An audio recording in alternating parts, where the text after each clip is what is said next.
Hi, booktubers! So I'm here today to talk about my favorite books that I read last year. And since last year was 2012, I figured I would pick 12 books to talk about. So right off the bat, let me just say two things. First, with the exception of my two favorite books that I read last year, the rest of the books I'm going to talk about are in no particular order. And these are just books that I read in 2012, so they weren't necessarily published in 2012, okay? So please, no snarky comments about when these books were published, alright? These are just books that I read last year. Got it. Okay, so let's get started. First book I wanted to mention is Roadkill by Rob Thurman. Now, I don't read very much urban fantasy. In fact, this is really the only urban fantasy series that I keep track of on a regular basis, but in my opinion, Rob Thurman is an incredibly underrated author. She's a fantastic storyteller, and her series, her Callie Andros series, is one of my top 3 series of all time. And in my opinion, the books just keep getting better and better and better. And this particular book, Roadkill, well, for those of you who don't know, who've never heard of her or don't know the series, the series is about Cal Leandros and his brother Nico. Cal is half human, half monster, and Nico is fully human, and he's very much his brother's protector.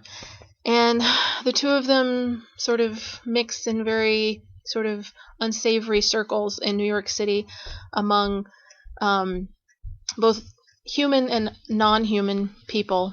And in this particular book, they go on a road trip with their best friend, the infamous Puck, Robin Goodfellow, as well as a healer named Rafferty and his brother Catcher. And this book was not only one of my favorite reads of 2012, but it is hands down the best book of the series and one of my all-time favorite books ever. It's so much more than an urban fantasy. It's so much more than like a thriller.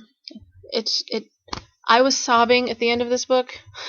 I feel like I've spent so much time the past year talking about books that made me cry. Yeah, so this book is just fantastic. It has everything, and highly, highly recommend her writing to you guys. If you've never read anything by her, you definitely should go out and check her Callie Andros series. So, next up, I wanted to mention a book that I actually read last January, and I think it was either my first or second read of 2012. It is Graffiti Moon by Cath Crowley. This is a book that I cannot for the life of me understand why it didn't get more publicity. I mean, I don't understand why more people have not read this book, because it is one of the best YA books I've ever read in my entire life. And in fact, when I was making my list for this video, this was the first book that came to mind, because and I, like I said, I read it back in January. And I knew when I was reading it that it would be one of the best books that I read all year. And this is a very sweet story about a girl named Lucy, and she is obsessed with a graffiti artist by the name of Shadow, and she's just desperate to try and meet him. And one night she goes out with her best friend, and they decide they're going to try and track this guy down. And they're at this bar, and they meet these two kids. And one of the kids, this guy Ed, Lucy had gone on this really disastrous first date with him, and she accidentally ended up punching him in the face. So there's like no love lost between the two of them. And of course it turns out these two kids say that they know Shadow and his partner, and that they'll help them find him. And it turns out, of course, that Ed is Shadow. And he takes Lucy on this sort of overnight adventure, and they get to know each other, and it's just an absolutely gorgeous, funny, sweet, heartwarming story. And it takes place over the course of one night, and it's just perfect. It's just amazing. And like I said, I read it at the beginning of last year, and it has stayed with me till now. Check it out. It's amazing. It's beautiful. She's an awesome author, and I can't wait for her to write more books because she's just great. Okay, moving on. The next book I wanted to talk about is Easy by Tamara Weber. You guys, if you watch my videos, you know how much I loved this book. It's such a great book. It's the story of Lucas and Jacqueline. Jacqueline is leaving this party at a college, and she's almost attacked, and Lucas saves her. And the relationship that they form, they become really good friends. And Lucas is such a breath of fresh air. He's not one of these, like, possessive alpha dogs that I've been reading so much about in the last year. He completely empowers Jacqueline to stand up for herself. He convinces her to go and get self-defense classes, and he makes her a stronger person, and I just love that about him. And it's beautiful and sweet, and it was the very first new adult book that I ever read, and I haven't had much success reading new adult books since then, but this one was definitely a keeper. So Tamara Weber is just, I'm in awe of her talent, and it's definitely a book that has a permanent place on my keeper shelf, so check it out. Okay, so the next book is completely different. It's This Dark Endeavor by Kenneth Oppel. This book tells the story of a teenage Victor Frankenstein, which, if you heard me talk about this book before, you know that I thought was an absolutely brilliant concept for a YA novel. And in the book, Victor is obsessed with trying to find a cure for the mysterious illness that seems to be killing his brother. And this book pretty much has it all. It's gothic, it's dark, it's mysterious, it's very cinematic. I think it would make an excellent movie if it was done well. And it makes you feel slightly uncomfortable. There's creepy moments, claustrophobic moments. It's just, he did such a great job on this story, and with as much as I loved this book, that's how disappointed I was in the second book. Yeah, really pissed me off, and I don't want to go on a rant about that book because I'm talking about all good things. I'm here to talk about all things awesome today. But yes, this book was just fantastic. And if you're looking for something a little dark, a little strange, a little off the beaten path, definitely check this out because wonderful. And next up on my list is probably not going to come as a big surprise to anybody who watches my videos, but it's Bared to You. Oh my god. Bared to You by Sylvia Day. I can't believe I screwed up the title of that book. Okay, so I'm sure everybody out there knows what this book is about. It came out around the same time as 50 Shades of Grey. The books have been, like, compared to each other, and all of the, gorgeous bazillionaire men obsessed with fractured and broken women, they're all compared to these two books, and in my opinion, Bared to You is far and away superior to 50 Shades of Grey, for the main reason because Sylvia Day is just a kick-ass author, and E.L. James is not. That sounds really mean. I'm sorry. Not to diss 50 Shades of Grey. I freely admit I read them and I enjoyed the books. It's a fact. Sylvia Day is a really great author. And I much prefer Gideon over Christian Grey. Yeah, and there was actually a book that I read that blew that one out of the water too. But since I read it this year in 2013, I can't talk about it in this video, but I plan on doing a review. So just hold on to your panties, ladies, because there is somebody that blows both Gideon and Christian and all those people out of the water.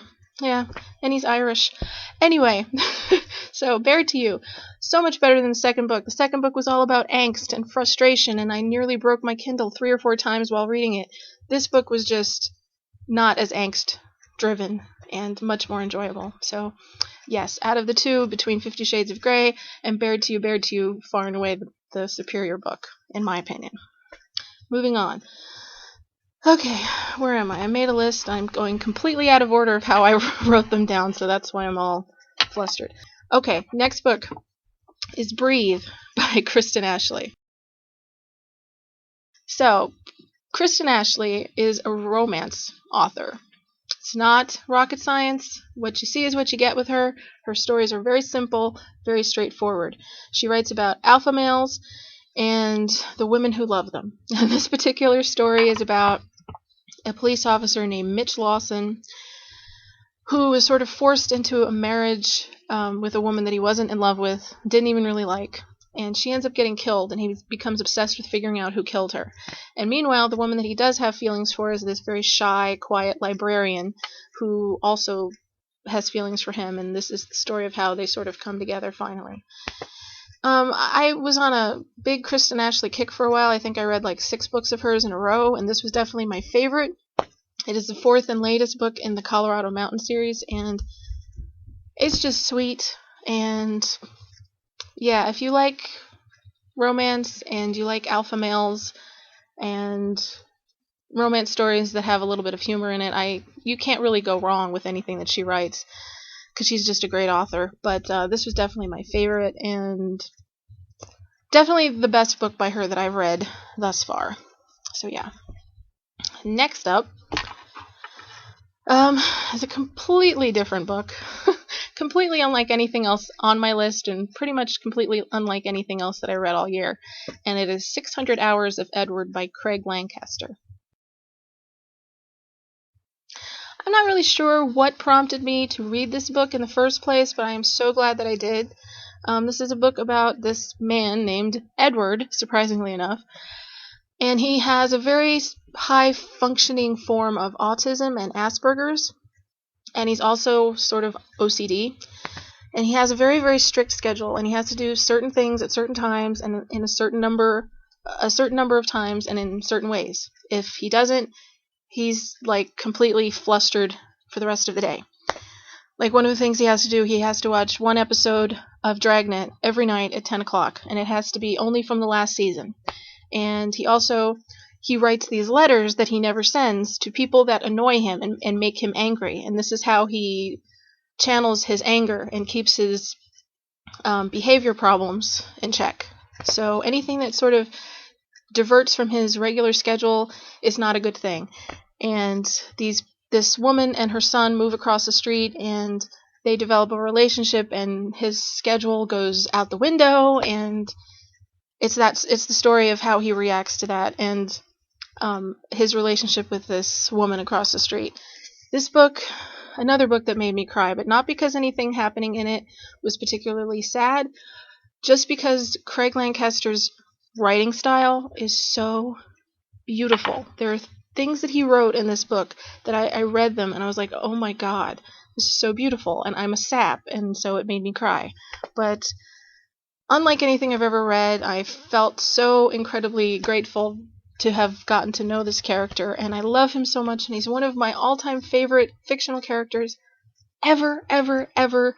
And I can't tell you how happy I was when I read that there's going to be a second book about him that comes out in April, and I think I've had it on pre-order on Amazon since like last summer. So that's how excited I am. So if you're in the mood for something a little different and you're willing to be adventurous, try this book out, 600 Hours of Edward. It's just such a great book. It's so beautiful, and trust me, if you have a heart, you will like this book because it's amazing. Next up is another book that probably will come to a surprise to no one, and it is Poughkeepsie by Deborah Anastasia. What can I say, you guys? This is probably it is one of my favorite books of all time. It's in my top 3, and I have pimped this book out to so many people so many times. I'm not going to sit here and talk about it very much other than to say it's fantastic. I've had the privilege of getting to know Deborah Anastasia as a person over the last year, and she is a wonderful person as well as being a wonderful writer. And yes, everyone out there watching this video needs to go directly to Amazon or wherever you get your books and get this book and read it, and you will thank me later because it's fantastic. Yes. And she's working on a sequel that comes out next Christmas, and yes. Anyway, okay, moving on. Alright, so the next 2 books on my list are both by the same author, and they are Captive in the Dark and Seduced in the Dark by C.J. Roberts. These books were one hell of a twisted, messed up ride. I mentioned these books in my last reading update video, and I said that I didn't really want to talk very much about the plot because I didn't want to give anything away, and that's not going to change here. It's about a girl named Livy and a guy named Caleb, and Livy ends up getting kidnapped, and she's kidnapped for a very specific reason, which we find out at the very beginning of the book. And Caleb is the man that kidnaps her, and he has his reasons. He has reasons for everything that he does.